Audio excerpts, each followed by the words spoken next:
لە کۆتاشەوەکانی مانگی پیرۆزی ڕەمەزان و شەوانی قەدردا گروپی دەفی هەوری با هەماهەنگی برایەنی فیردەوسی فیستیڤاڵێکی ئیمانی و ڕۆحیان لە شاری ڕانیا ئەنجامدا. بەڕێوەبەری فیستیڤاڵەکە دەڵێ ویستویانە ئەم شەوە ئاوێزان بە کۆمەڵێک بڕگەی ئاینی و عیرفانی و موناجات بکەین. لە چالاکێکی نەوعی تایبەتدا گروپی دەفی هەوری و هەروە برایانی فیردەوسی هەستان بە ئەنجامدانی چالاکێکی هونەری کە تێیدا کۆمەڵێک چالاکی جۆراوجۆر لەم فیستیڤاڵە ئەنجام دەدرێن و بابەتی وتار و شعر هۆنراوە، دواتر سرود و مناجاتی دینی و قورئان خوێندن و دواتریش دوعا بە دوعا کۆتایی بە فیستیڤاڵەکە دێت.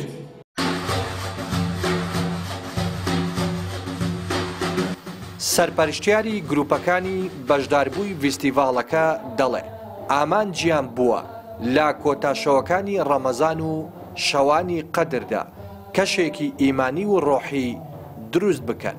ئامادەبوانی فیستیڤاڵەکەش دەستخۆشی لە ئەنجامدانی فیستیڤاڵەکە دەکەن بە کارێکی باشی دەزانن.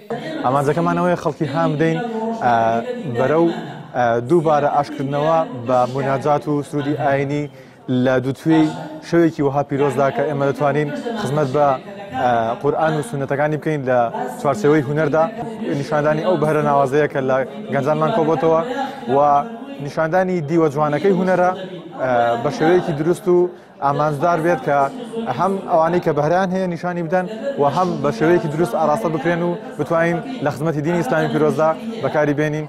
فیستیڤاڵانە ئەم جۆرە دەورانە کاریگەریەکی یەکجار زۆری هەیە لەسەر لایەنی ڕۆحی ئینسان، چونکە ئینسانەکان بە شێوەیەکی گشتی دابەش دەبن بەسەر دوو بەشدا، هەم لایەنی ڕۆحی و هەم لایەنی جەستەیی. چۆن جەستە پێویستی بە خۆراکەیە، لایەنی ڕۆحیش ئاوا پێویستی بە زیکری خوای گەورە، بە تاعەتی خوای گەورە، بە مەدح و سەنای پێغەمبەری خوای پەروەردگار هەیە.